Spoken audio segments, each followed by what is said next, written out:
Start करते हैं, ठीक है गाइस। देखो यार, आज का टॉपिक है टूल्स एंड इंडिकेटर्स, दोनों अलग अलग चीज़ें होती है। पहले बात कर लेते हैं किसकी, इंडिकेटर्स की। अच्छा, अब ये चीज़ बहुत में आप में से किस किस ने पहले सुनी है कि इंडिकेटर नाम की चीज़ होती है, जो मार्केट में काम करता है, एज अ बिगनर स्टार्ट करता है, उसको पता होता है, वो एक इसकी हेल्प लेने की बहुत कोशिश करता है। सुने इंडिकेटर, कौन नाम बताओ? EMA, RSI, MACD, Bollinger band, Ichimoku cloud, Fibonacci retracement, pivot points, और इंडिकेटर है वो, लेकिन वो मोर ऑफ एल्गो है। एल्गो है वो, सुने? वो भी अगेन एल्गो है, वो बात नहीं करेंगे। तो यार एक ना इंडिकेटर आसान रास्ता बताया गया है ट्रेड करने के लिए। सुने होंगे आपने, सुने? नहीं सुने आपने भी? चलो ठीक है, वेरी गुड। नहीं नहीं नहीं नहीं नहीं, वो प्राइस एक्शन है जो अभी तक, वो भी प्राइस एक्शन है, प्राइस एक्शन है। इंडिकेटर्स का क्या है ना, एक आसान रास्ता बनाया गया है मार्केट में ट्रेड करने के लिए। क्या क्या रास्ता है मैं आपको बताऊंगा। पहले ये जान लो, इस दुनिया में मिलियंस बिलियंस इंडिकेटर अवेलेबल है। मैं यहाँ ट्रेडिंग व्यू पे गया, कोई भी स्क्रिप्ट खोल लेता हूँ, इंडियन खोलते हैं कुछ, इंडियन पे बात करेंगे आज। लेट सपोज एक्सिस बैंक खोल लिया मैंने, ठीक है, ये एक्सिस बैंक खुल गया। यहाँ पर देखो एक FX करके एक वो आ रहा है, आपके लैपटॉप पे यहाँ नहीं आएगा, टॉप पे आएगा इंडिकेटर लिखा हुआ, ठीक है। मैंने इस पर क्लिक करा, अब आपके पास भी सेम विंडो खुल जाएगी जैसे आप इंडिकेटर पे क्लिक करोगे। यहाँ लेट सपोज मैंने डाल दिया RSI, ठीक है। अब RSI के अगर आप देखते हो तो कितने सारे वेरिएंस अवेलेबल है। मैं कह रहा हूँ पूरी क्लास खत्म हो जाएगी हमारी इसको स्क्रॉल करते करते, ये सिर्फ एक इंडिकेटर के वेरिएंट्स ही एंड नहीं होंगे। ऐसे ही बहुत सारे अलग अलग इंडिकेटर है, कुछ भी हम नाम डाल सकते हैं यहाँ पर। जैसे मैंने इन्होंने बताया MACD, moving average conversion divergence, ठीक है। ये देखो अगेन MACD के भी इतने सारे वेरिएंट अवेलेबल है। क्या सारे पढ़ लोगे? चलो पढ़ लेते, कोई दिक्कत नहीं है, आलस नहीं करेंगे, 2 साल 3 साल 4 साल लगा देंगे, पढ़ लेंगे सारे भी। लेकिन बात यह है कि काम ही नहीं आएंगे। अब बताओ किस किस ने यूज़ करा इंडिकेटर? करा है और करा है, क्या क्या एक्सपीरियंस रहा? अच्छा था एक्सपीरियंस? हमें एक्चुअली पता लग जाता है कि कहाँ ट्रेड करा है या उस पे के बेसिस पे स्विंग बनाया है? स्विंग ट्रेड्स, ठीक है, हटा तो जिसमें SL नहीं होता। SL होता है लेकिन ऐसा नहीं होता ना, नॉर्मल नीचे लगा रखा है वाला नहीं होता कि ठीक है। अरे यार वो इंडिकेटर नहीं है, वो किसी काम के नहीं है, हटा दो उसको, वो भी इंडिकेटर नहीं है। और कोई बताना चाहेगा? ये काम नहीं आने वाले आपके। ये एक आसान रास्ता है, अभी आपको बताऊंगा कितना आसान है, ये काम नहीं आएंगे। चलो स्टार्ट करते हैं। मैं आपको फिर भी कुछ best indicators as well as उसका बेस्ट यूज़, मतलब ऑप्टिमल यूज़ क्या कर सकते हो आप, मैं आपको बताऊंगा। राइट, अगेन सारे नहीं पढ़ेंगे, मैं आपको 2 इंडिकेटर पढ़ाऊंगा और टूल पढ़ाऊंगा। टूल ज़्यादा काम आएंगे किससे? इंडिकेटर से। तो चलो स्टार्ट करते हैं। पहला इंडिकेटर लिख लो RSI, relative strength index. Relative strength index. मैं यहाँ जा रहा हूँ एक बारी और एक चीज़ और स्टार मार्क करके लिख लूँ भाई। जो भी हम ये बातें कर रहे हैं ना, ये किसके लिए है? फॉरेक्स में, गोल्ड में। गोल्ड कौन सा? इंटरनेशनल वाला। MCX वाले गोल्ड पे लगा लेना अगर लगाना हो, इंटरनेशनल गोल्ड पे नहीं। जो भी इंटरनेशनल चीज़ें हैं एक्सेप्ट US की स्टॉक मार्केट को छोड़ के, क्योंकि मैंने यहाँ पर इंडियन स्टॉक मार्केट नहीं लिखा। बेसिकली ऐसी मार्केट चाहिए जिसका ओपनिंग एंड क्लोजिंग टाइम हो एक इंट्राडे में। फॉरेक्स क्या क्लोज हो रहा है? 24 घंटे चल रहा है। गोल्ड 24 घंटे ट्रेड हो रहा है, तो उन पे एप्लीकेबल नहीं होगी। जो चीज़ होनी होगी मैं अपने आप बता दूंगा, अभी के लिए आप सारी चीज़ें मान के चलोगे नहीं होगी। राइट, ये सिर्फ और सिर्फ स्टॉक मार्केट के लिए। स्पेसिफिकली अगर मैं बात करूँ, US स्टॉक मार्केट आप ट्रेड करोगे नहीं, सेंस नहीं बनता। राइट, आप लोग ट्रेड क्या करोगे अगर करना है तो इंडियन मार्केट, राइट, जो हमारे से रिलेटेड है, तो उसमें ये आपके यूज़ आएंगे अच्छे से, ठीक है। RSI, relative strength index. एक बारी मैं चलता हूँ चार्ट पे, यहाँ जाकर मैं अगेन RSI लिख रहा हूँ। किसी को पता है ये एंड्रॉइड वर्जन नहीं है, ये कीबोर्ड जैसे बड़ा सा आ रहा है, इसको छोटा सा बनाने का। आपको RSI टाइप करना है इंडिकेटर वाले कॉलम में आकर, और सिंपल लिखा हुआ आ रहा है रिलेटिव स्ट्रेंथ इंडेक्स। देख लो स्टार मार्क है उस पर, राइट, इस पर क्लिक करेंगे। अब देखो कुछ अजीब सी चीज़ आपको देखने को मिल रही है चार्ट पे। ये क्या है? RSI है, राइट।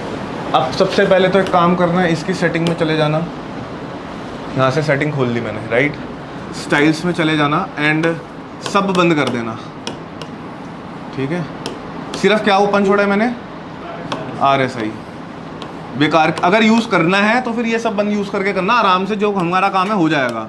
मैं अभी आपको कुछ समझाने के लिए RSI upper band as well as RSI lower band open छोड़ रहा हूँ, सब बाकी बंद कर रहा हूँ, देख लो। चलो ये भी ओपन छोड़ देता हूँ अभी समझाने के लिए, ठीक है। ठीक है, मैंने सेटिंग चेंज कर दी, अब थोड़ा ये डिसेंट सोवर हो गया, पहले पढ़ा नहीं जा रहा था, देखने में बहुत अजीब सा लग रहा था, राइट। तो इसका यूज़ क्या, अगर आप यहाँ पर देखते हो RSI के कुछ नंबर आ रहे हैं लिखे हुए, इंडिविजुअल है भाई, ये जो हमने खोल रखा है, क्या खोला है, एक्सिस बैंक, इसका प्राइस क्या चल रहा है, इसकी कुछ अलग वैल्यूज चल रही है क्या यहाँ पे, तो ये RSI की वैल्यूज है, पूरा डिफरेंट चार्ट ही बन गया आपके सामने। अब इसका ट्रेडिशनल अप्रोच क्या है, RSI की यहाँ पर कुछ वैल्यूज दी हुई है, मैंने 70 और 30 लिया है, ये RSI चल रहा है ऐसे ऐसे।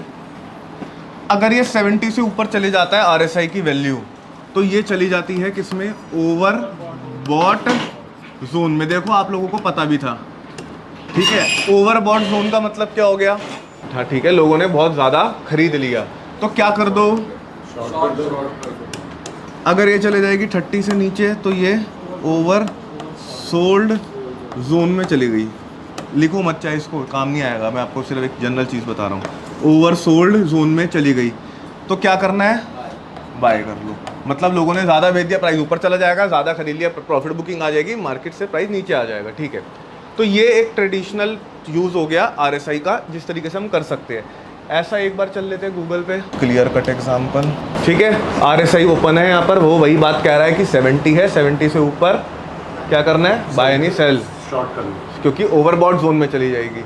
और अगर ये 30 से नीचे आ जाएगा तो बाय करना है, ओवरसोल्ड जोन में चली जाएगी, राइट। किस किस को स्ट्रैटेजी समझ आ गई, तो ज़्यादा लोग खरीदे तो हम बेच नहीं समझ वो हो गया। करना क्या है इसमें, 70 से ऊपर से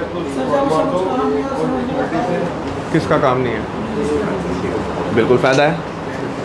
अगर आप आइडेंटिफाई कर लेते हो कि रिटेलर्स कहाँ फंस रहे हैं, उनसे अपोजिट पोजीशन बनाकर मार्केट में क्या काम नहीं किया जा सकता। भाई आपको पता है वो सामने वाला बंदा लॉस करेगा, श्योर शॉट है, तो आप प्रॉफिट कर सकते हो क्या, भाई वो सेल, आपको पता है वो बंदा यहाँ पे सेल कर रहा है, आप बाय कर लो। आपको पता है वो बंदा लॉस मेकिंग ट्रेडर है, मान लो आप लॉस मेकिंग ट्रेडर हो, आप प्रॉफिट मेकिंग, आप अभी ट्रेडिंग स्टार्ट कर रहे हो, you are the loss making trader. आप पिछले भाई 1 साल से ट्रेड कर रहे हो, लेकिन यू आर लॉस, अभी करंटली लॉस। ये ट्रेडिंग स्टार्ट कर रहे हैं, ये कुछ नहीं कर रहे, आपके साथ बैठ रहे हैं। आपको उनको पता है कि आप ओवरऑल जब क्लोज करते हो अपना महीना तो किस में करते हो, लॉस में करते हो। आप बाय कर रहे हो, एट द सेम टाइम ये पर्सन सेल कर रहे हैं। जब जब आपका प्रॉफिट हो रहा है, इनका लॉस हो रहा है, लेकिन जब जब आपका लॉस हो रहा है, इनका प्रॉफिट हो रहा है। तो क्या ऑटोमेटिक जितने आप लॉस में निकलोगे उतने ये प्रॉफिट में निकलेंगे। तो भाई ये जानना जरूरी है सामने वाला अपोनेंट क्या कर रहा है। तो हर चीज़ जो पढ़ा रहा हूँ, ऑब्वियसली देखो दुनिया में ना बहुत स्टडीज़ है, राइट, लेकिन मैं आपको जो भी पढ़ा रहा हूँ सारा इंपॉर्टेंट है। एज वेल एज मैं आपको बोल रहा हूँ इसका ऑप्टिमल यूज़ बताऊंगा, ऐसे यूज़ नहीं करना, पहले ये जान लो कैसे यूज़ किया जाता है, राइट। चलो, तो यार ये यहाँ पर बाय सेल बोल रहा है, तो क्या स्ट्रेटेजी समझ आ गई कि बाय एंड सेल कब करना है, कब करोगे, बाय कर लूँगा, सिंपल है। चार्ट का रोल है क्या इसमें कोई, बताओ, नहीं है, ठीक है। अच्छा, इतनी आसानी से क्या लिक्विडिटी के कॉन्सेप्ट समझ गए अभी तक आप। इतना शोर शॉर्ट आंसर में क्या जो हमने लिक्विडिटी के कॉन्सेप्ट पढ़े थे, मार्केट स्ट्रक्चर प्लस लिक्विडिटी को कंबाइन किया था, वो समझ आ गया भाई। अगर जेन्युइनली इससे हो जाता तो सारी चीज़ें कर लेते हैं। ये तो बहुत सिंपल है, ये तो मैं 6th क्लास के बच्चे को भी समझाऊंगा, उसको भी समझ आ जाएगा कि भाई 70 से ऊपर जाना है, तेरे को हरा बटन दबाना है, नहीं, लाल दबा। 70 से ऊपर हाँ लाल दबाना है, एंड 30 से नीचे जाएगा तो ग्रीन दबाना है, राइट। वो भी ट्रेडर बन जाएगा। ये किसी काम में नहीं आने वाले मार्केट में, जाकर इसको बैक टेस्ट कर लेना एक बारी, राइट, तो नहीं आएंगे भाई। अगर 2 तरीके की ट्रेडिंग होती है, एक होती है डिस्क्रिशनरी ट्रेडिंग, एक होती है क्या बोलते हैं उसको, कंजर्वेटिव ट्रेडिंग, ठीक है। डिस्क्रिशनरी ट्रेडिंग के अंदर बंदा रैंडम बाय सेल करता है, उसमें स्टॉप लॉस नहीं होता, राइट। तो आप तो भाई अल्टीमेटली अगर ओवरऑल मार्केट ही बुलिश है तो आप तो पैसा कमा ही लोगे उस केस में, लेकिन वो आपकी ट्रेडिंग नहीं हुई। ट्रेडिंग में क्या होगा, स्टॉप लॉस होगा, तो ये आपको स्टॉप लॉस आउट करा देगी 10 में से 9 बार, 9 बार स्टॉप लॉस हिट होएगा आपका अगर ये यूज़ करोगे। देखो एक सिंपल सा लॉजिक समझना, ये कह रहा है 70 से ऊपर जाएगी, शॉर्ट करना है, राइट। आप अगर दिखाऊंगा ना मैं आपको, तो आप विश्वास कर दोगे कि ऐसा हो रहा है। जब जब 70 से ऊपर जा रही है मार्केट, नीचे आ रही है, लेकिन वो 70 से ऊपर 100 टच करके आएगी, 80 टच करके आएगी, उतने उस स्टॉप लॉस हिट हो जाएगा भाई। अगर आप ऑप्शन ट्रेडर हो, आपकी कैपिटल ब्लो हो जाएगी, तो मतलब trading is not possible. But आप इक्विटी में स्विंग ट्रेड बना सकते हो। रीजन बिंग, आप अगर नो एसएल फॉलो कर रहे हो तो टेक्निकली और ओवरऑल मार्केट बुलिश है, अगर मैं बोलूँ आफ्टर कोविड यार, ओवरऑल मार्केट अगर मैं as a investor point of view से देखूँ तो बुलिश है। उसमें आपका पैसा कमा ही लोगे। मैं आपको कल एक स्टूडेंट्स को यही बात समझा रहा था, कुछ हम जॉब ओरिएंटेड का पढ़ रहे थे, तो उसमें सिंपल सी बात है, एक मेरे नोन में कुछ ऐसे लोग हैं, वो लोग क्या कर रहे हैं और वो सक्सेसफुली कर रहे हैं, बट उसमें फंड्स रिक्वायरमेंट के हिसाब से रिटर्न कम मिल रहा है उनको। क्या करो भाई, गोल्ड का फ्यूचर ले लो MCX पे, गोल्ड का फ्यूचर लॉट ले लो, कहीं पर भी बाय कर लो। Gold is super bullish right now, right. Gold बढ़ेगा ही बढ़ेगा, अभी नहीं बढ़ेगा तो क्या आने वाले 1 साल में बढ़ जाएगा? Yes or no? गोल्ड का ओवरऑल नेचर ही बुलिश है। They are what they are doing ना, वो रैंडमली फ्यूचर लॉट खरीद लेते हैं, किसका? गोल्ड का। अब वो क्या करते हैं, अगर इनकेस प्रॉफिट में है at the end of expiry, जो लोग ऑप्शंस के बारे में नॉलेज रखते हैं उनको समझ आ रही होगी मेरी बात, at the end of expiry अगर वो प्रॉफिट में है तो वो सेल कर देंगे। इन केस वो लॉस में है तो वो मार्जिन का डिफरेंस पे करके नहीं फिजिकल डिलीवरी ऑफ गोल्ड मिलती है, वो ले लेते हैं। अब उससे क्या होगा, हेजिंग कुछ नहीं हुई, वो पोजीशन तो गई ना। मान लो मैंने गोल्ड बाय किया हुआ था, मेरा लॉस चल रहा है 21,000 रुपये का, मैंने उसको सेल करने के बजाय क्या करा, फिजिकल डिलीवरी ले ली उस गुड्स की। हाँ एग्जैक्ट, फिजिकल आ गया अब तो गोल्ड मेरे पास, राइट। ऑप्शंस में यही तो प्रॉब्लम होती है, आपको Right. काटना पड़ता है। तो वो चीज़ देखनी पड़ेगी हमको अगेन। तो उस केस के अंदर काम कर जाएगी ये, क्योंकि आपके पास SL नहीं है पैसे है उसके। और गोल्ड का ओवरऑल नेचर बुलिश है ना भाई। आप मार्जिन पे ओवरऑल बुलिश बैठोगे, वो काउंट ब्लो कर देगा, क्योंकि आपने मार्जिन पे करा हुआ है बीच का। दोबारा बोलो, हाँ, physical ऐसे नहीं होगा। अब अगली, आप गोल्ड पहली बात वो घर पे स्टोर नहीं करोगे, आपके नाम से वेयर हाउस में स्टोर होगा, गवर्नमेंट रजिस्टर्ड वेयर हाउस के अंदर। आपके हाथ में आएगा ही नहीं गोल्ड, नहीं। फिजिकल डिलीवरी का घर थोड़ा आएंगे आपको देने के लिए, वो दे देंगे कुछ। हाँ वो एक इशू स्लिप आपको डेफिनेटली देंगे, लेकिन वो आप अच्छा नेचुरल गैस में भी एक काम कर सकते हो। कैसे लोगे फिजिकल डिलीवरी? क्रूड में भी कर सकते हो। कैसे लोगे फिजिकल डिलीवरी? दाल, चीनी, हल्दी, इसके अंदर भी आप फ्यूचर लॉट लेकर कर सकते हो इसकी फिजिकल डिलीवरी। तो GST लग जाएगा ना वो उसका। तो GST तो आप नॉर्मल ट्रेड कर रहे हो उसमें भी लगेगा ही। हाँ डिलीवरी पे obviously charge, warehouse charge लगेगा आपको, लेकिन ओवरऑल एट द एंड देखो ना आप कि ओवरऑल अगर मैं ऑल टाइम हाई पे भी गोल्ड बाय कर रहा हूँ, वो नीचे भी आ गया भाई, मुझे कोई प्रॉब्लम नहीं है, वो वापस न्यू हाई तो लगा ही देगा, दैट्स इट। वो फ्यूचर में नहीं रख सकते उसको, क्योंकि उसके लिए क्या करना पड़ेगा, फंड्स पे फंड्स ऐड करने पड़ेंगे उनको। सर इक्विटी मार्केट हो गई हाँ काइंड ऑफ एग्जैक्टली। लेकिन गोल्ड ओवर परमानेंटली बुलिश है, इक्विटी मार्केट परमानेंट बुलिश नहीं होती, राइट। चलो तो ये वापस आते हैं टॉपिक पे। हम ये बात कर रहे थे भाई इस पे काम नहीं करना, मैं आपको बता रहा हूँ अब कैसे इसका ऑप्टिमल यूज़ करोगे RSI का। फटाफट चलते हैं आगे। RSI समझ लेते हैं यार। RSI एक क्या है, मोमेंटम इंडिकेटर है, जो क्या बताता है, मार्केट की मोमेंटम। मोमेंटम क्या होती है? हाँ अच्छा, छोटा सा कॉमन सा डिफरेंस बताना मोमेंटम एंड स्पीड में। कोई साइंस स्टूडेंट है क्या, साइंस वाला? अरे बता दो भाई, हैं क्या साइंस? मतलब क्यों, ऐसा कुछ भी नहीं है। Sir speed is distance travelled in a time and momentum is like speed kind of in which speed you have travelled. Momentum is like average speed, what you can say. हाँ ठीक है ओके। और difference between like कैसे, कोई example से समझाओ difference. एक speed, particular speed पे car is travelling, right, and momentum Very good. What speed, कितना लो पे गई, कितना हाई पे गई, ठीक है एवरेज निकाल। ठीक है। देखो सिंपल टर्म्स में बताऊं, कार स्पीड पे चलती है एंड ट्रेन मोमेंटम पे वर्क करती है। ना मोमेंटम जल्दी गेन होता है, ना मोमेंटम जल्दी लूज होता है। स्पीड जल्दी गेन हो जाएगी, जल्दी लूज हो जाएगी। देखो गाड़ी आप 100 पे पहुंचा सकते हो विद इन 5 to 10 सेकेंड्स, अपनी गाड़ी पहुंचा दोगे 100 पे, क्योंकि वो स्पीड चल रही है। ट्रेन में चाह कर भी अगर आप फुल एस्केलरेट भी कर रहे हो ट्रेन को, तब भी वो 100 पे विद इन 10 सेकेंड्स नहीं पहुंचेगी, because it needs momentum to travel, right. और ना ही वो ऐसे रुकेगी, राइट। तो चलो बात करते हैं RSI। मोमेंटम बताते हैं मार्केट का, और हम ट्रीट करेंगे RSI को as a divergence. RSI as a divergence, ठीक है। RSI as divergence.